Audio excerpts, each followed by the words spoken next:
What is up, people of the interwebs? Today we are bringing you another story dealing with suppressors because this seems like it's the suppressor channel, even though it's really not. I don't know why we're doing a bunch of suppressor stuff, but a lot of suppressor stuff is going on, so we have to talk about it. And this is out of the Fifth Circuit Court. What is up, Jordan Monroe? So we're going to talk about it in 1 second, but let's go ahead and play that stinger.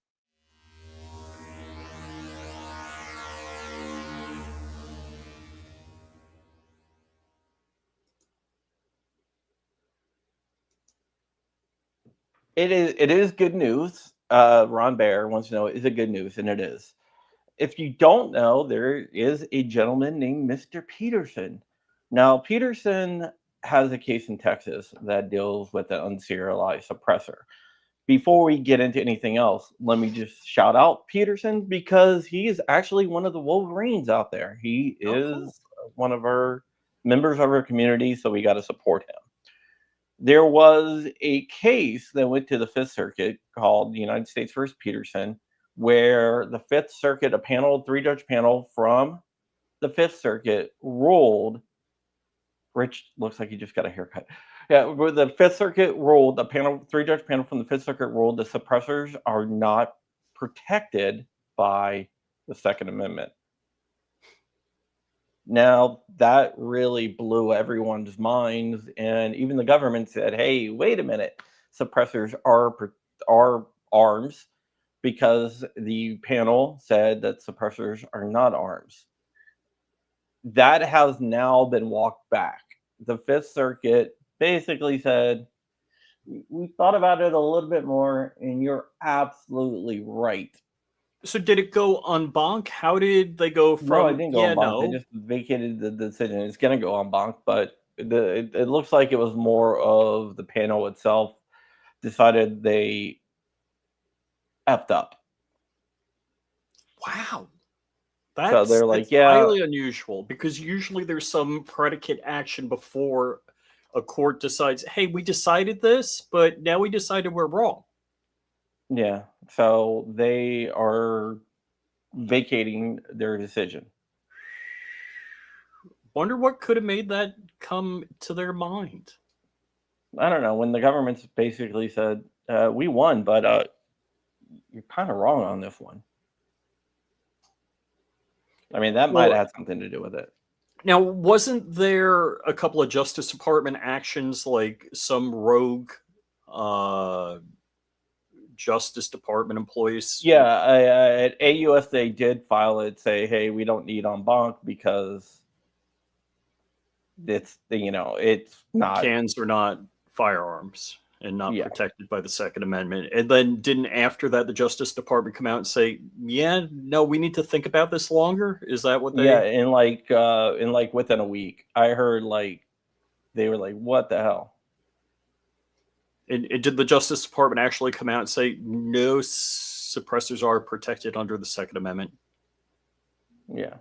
So I'm going to go ahead and share this right here. And of course, pending legislation is going. Basically, I'll just read it. It basically says, pursuant to the court's directive, the opinion in this case has been withdrawn. So now we got to wait for a new decision coming down in Peterson. Okay, so they're saying, I mean, it's kind of a Boolean. I mean, this is either it is or it isn't, right? Yeah, so we're going to get a different opinion from the panel. We just don't know. Because you're not a little pregnant. You either are or are not. Yeah, so they're going to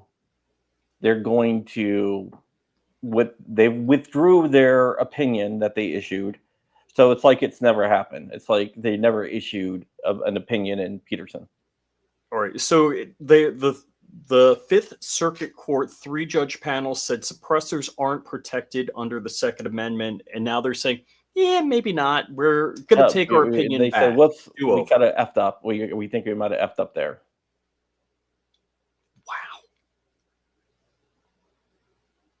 Yeah.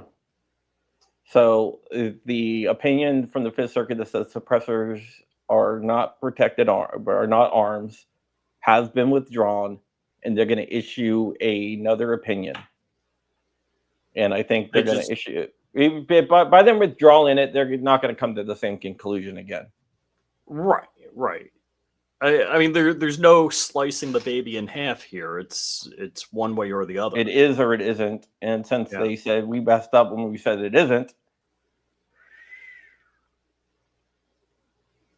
they're going to say that they are arms, Hmm.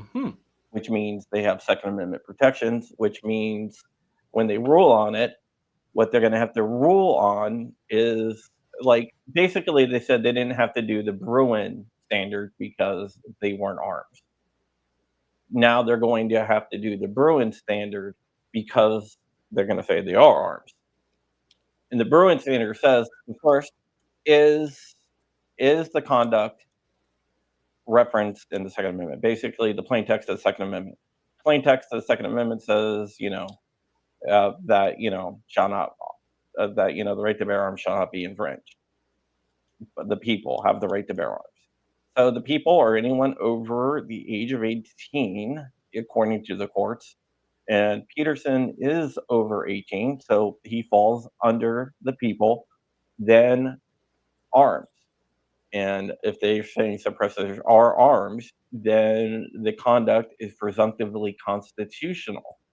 Then it's going to fall to the government to prove that the law is consistent with the text, well, not with the text, with the traditions in history of firearms regulations in the United States. And I don't think that they're going to be able to do that. They do that by presenting historical analogs from the founding era. And like I always said, the founding era is the ratification date of the Second Amendment, even though that some try to say it's the ratification date of the 14th Amendment, which is 1868 during the Jim Crow era, right after the Civil War. But the Fifth Circuit doesn't play that. The Fifth Circuit is squarely in 1791. So the government is going to have to provide analogs from 1791 to say you know, this is why the NFA is okay. So if I play devil's advocate on this, would you have to have prior to 1791 the government regulating a firearm accessory? Well, they're not going to be viewed as accessories; they're going to be viewed as arms. Okay, So so it's a slam this is dunk. definitely going to be an NFA challenge. Now this is Texas versus Peterson. No, United States versus Peterson. Okay, so this is federal government in a state court. It's a federal government in a federal court. Federal court. Okay, all right. So The and we federal know courts just have to be in there. Does this help Stambolia, in his case in Illinois? Yeah, it should. There's a lot to help him in Illinois. NFA is for the birds. BYRDS. this is quite this is interesting, but it's I've never heard of a court just saying, "Hold on, let me change my mind," without any kind of paperwork filed. It does happen. It's rare, but it does happen. And it just seems like they don't want to be the idiot in the room. Yeah. All right, so Safety Harbor Firearms. Walt has a question. He says on the 4473, suppressor is other. Waiting periods apply? That's a state level question. But That's a Florida question. being that We don't Section have 2 and waiting Section periods at all, 3 in my are opinion. included in the Hearing Protection Act. Well, Section 3 is technically not in there quite yet. It is going to be in there. But when they put it up, when they wrote up the bill, the text that was released to the public, they forgot to add the suppressor part where there's blah, blah, blah. But that's being added back in there. Okay.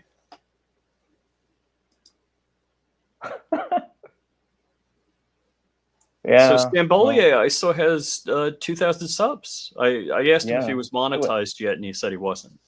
Yeah, it's 2A Law on YouTube. It's just at 2A Law. That's Steven Stimbolia. He is Rich's attorney. He's been my Okay. attorney in the past. Great guy, great guy. And I think I'm expecting something in your case next week. Hmm. Well, there's a deadline next week, right? Yeah, that's why I'm expecting something.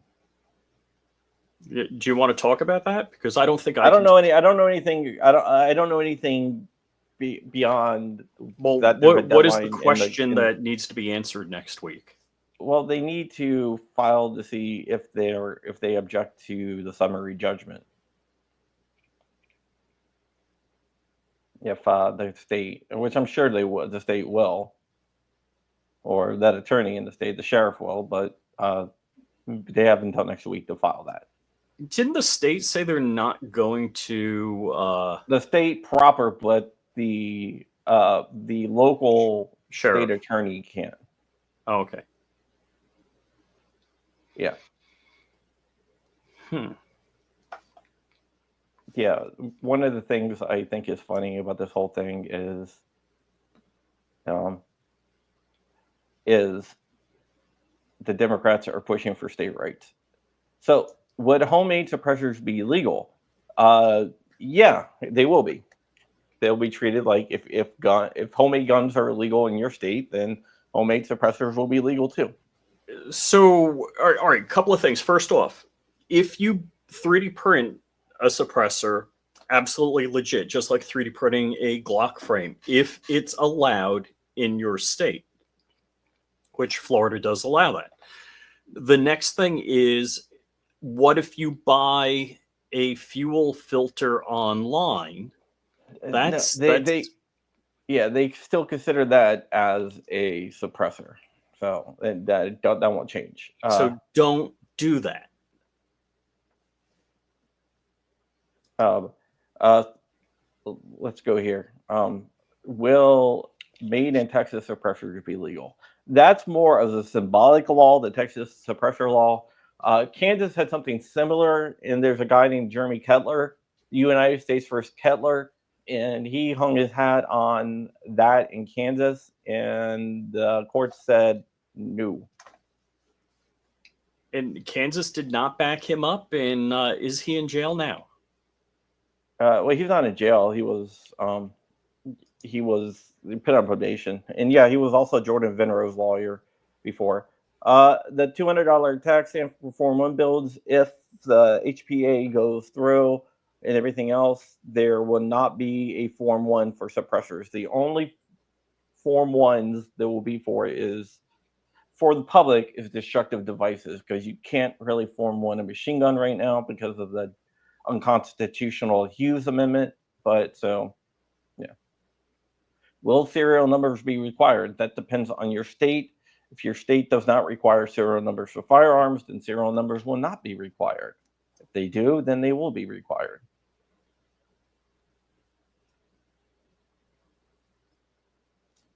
Section 3 is going to be added. They just have to add a word. They left off the word suppressors, but they added short barrel rifles when they were in Section 3. They added short barrel rifles, short barrel shotguns, and just forgot the original word. But that is, I'm being told that's being fixed, and the text will have it out soon.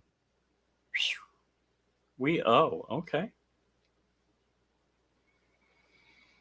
Is a suppressor. The suppressor, according to the ATF, will be just the cylinder. So the outer part, not the where it screws on. So now Yeah. there's kind of a chicken and the egg problem with one form of suppressors where you have an adapter that allows you to screw on a oil filter. So Yeah, I think in that technically, case they're gonna because they can technically they can make anything they want the receiver of the suppressor. So in that case, the receiver will probably be that. I do know Silencer Central, and this is not conjecture or anything else, but they did push for the regulation of end caps.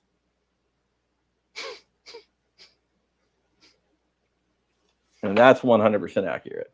Oh my gosh. So, well, So, I mean, that's 100% accurate. I know that for a fact. So, Silencer Central, not our favorite people. Allegedly. $5, which, you know, I was friends with Brandon, so. I hope in the future Demoman doesn't use reconciliation rush to add them back to NFA.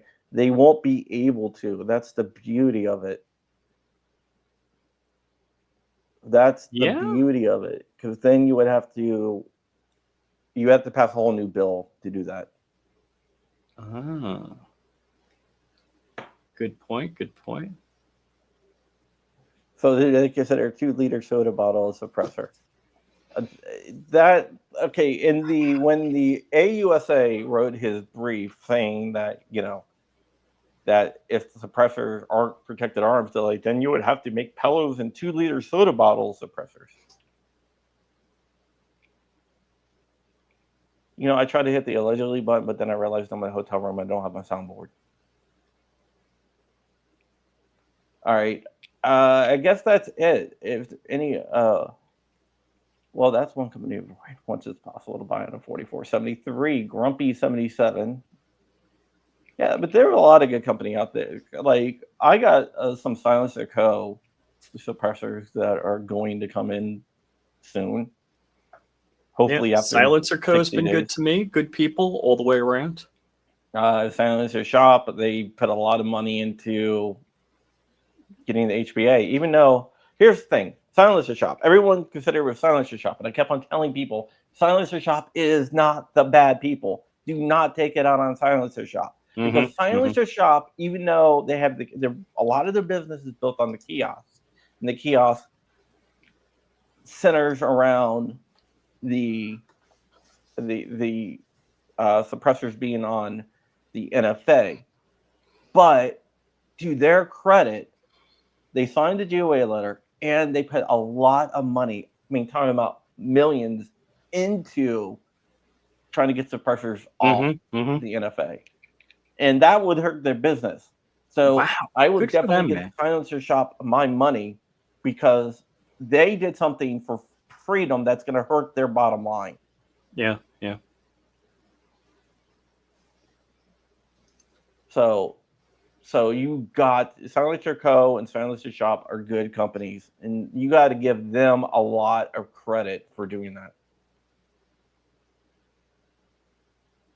You know,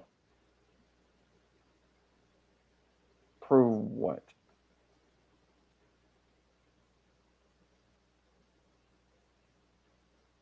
What am I going to prove? Okay, are you talking? I don't know.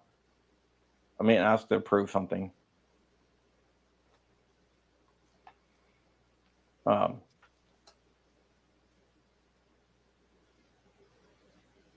Yeah, hold on. Are you talking about the NCAP thing? Oh, that they spent money to remove suppressors from the NFA? Their chief lobbyist is dude. Yeah, I got it. Well, okay. Well, the American Suppressor Association is funded heavily by Silencer Shop. The American Suppressor Association was lobbying with GOA to get it off. Also, there is a guy that is named Jason Ouimet. Jason Ouimet is their lobbyist in DC. And you can pull up their lobbying forms. You can see what they lobbied for, and it's for HPA.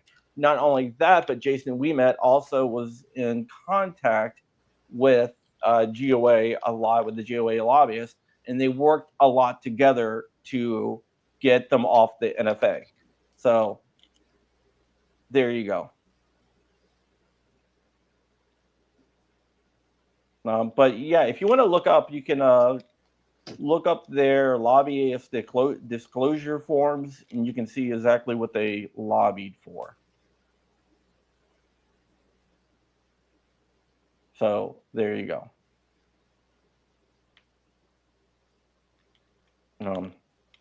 But yeah, the document's out there. So, Dragon Healer, you can make your own cans if all of these laws go through. In other words, gets passed and Trump signs it, and that there's no 30, 60, 90-day enactment period, that it's immediate. You can make cans yourself. Yankee Marshall is wrong, absolutely wrong, dude. If a company does something bad, I call them out, no matter what. I've burned so many bridges in the past, but I'm not going to burn them because that is wrong. The American Suppressor Association is heavily funded by Silencer Central. Not Silencer Central, so the Silencer Shop. And let's see how long they've been around. Look, Since 2011. Since 2011, they've been at least funding it. I've got all sorts of mixed feelings about Yankee Marshall, but I think he's a decent guy, but I think he's a bit of a drama queen also. Well, I saw when he called out Silencer Shop, but he was wrong. It was Silencer Central, and he called out the wrong people. So yeah, so 2011 they that's when they got into lobbying. 2015 is when they started pushing for the HPA, and that is 9 years before 2024. So there you go. But there you go. But yeah, they've been on it for a while. And if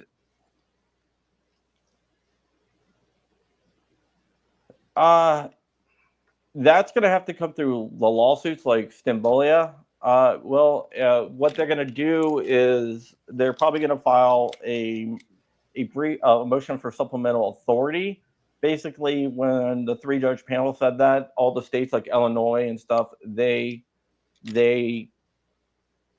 filed briefs of supplemental authority. Now all those briefs are dead because they withdraw their own things.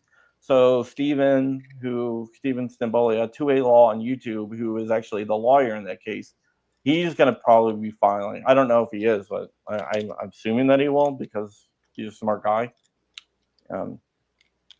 I can ask really quick. Actually, I can't because my phone is my camera. You want me to text him? Yeah, ask him if he's filing a motion for supplemental authority on the Fifth Circuit withdrawal, and if we can make it public or not. And if he gives you an answer and he says don't make it public, then don't say anything. Okay, I texted him. Yeah. So yeah, but I mean, if Silencer Shop was doing something nefarious, and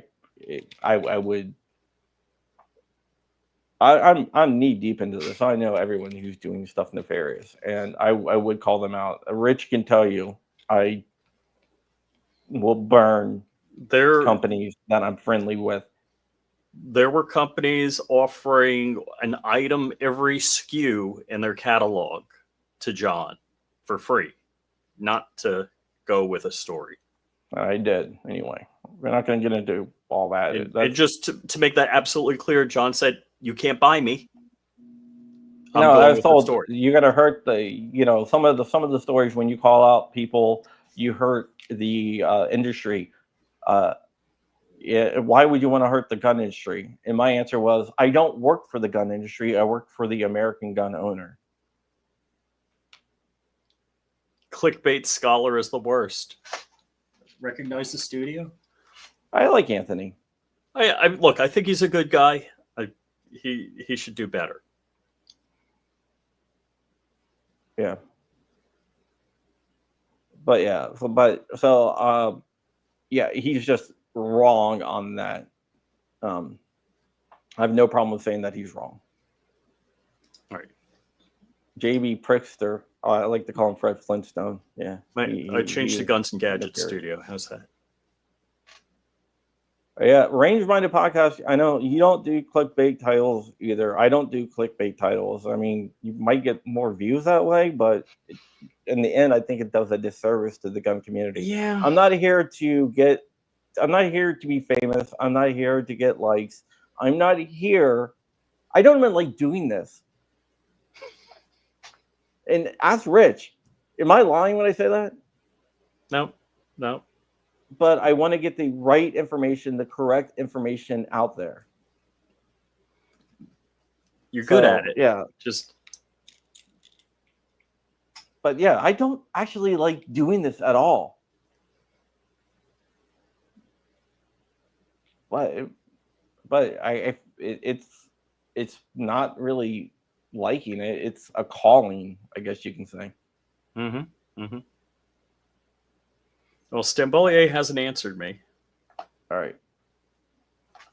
Well, I think him that is it. 2 hours Any other ago. questions before we get out of here?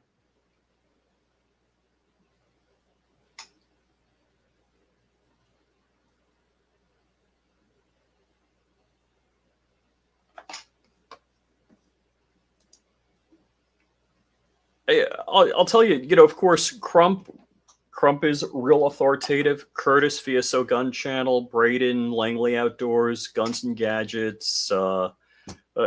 Those, I know I'm missing a lot of people, but those people, great content, great, gun news information.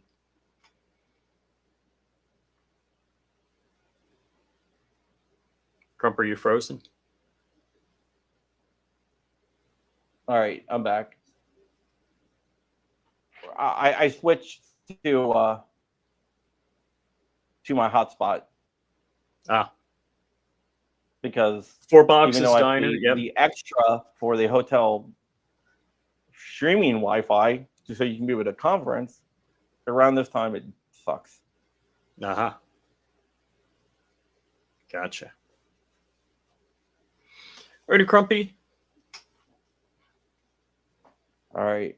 I am out of here. I will see you guys later. Bye-bye.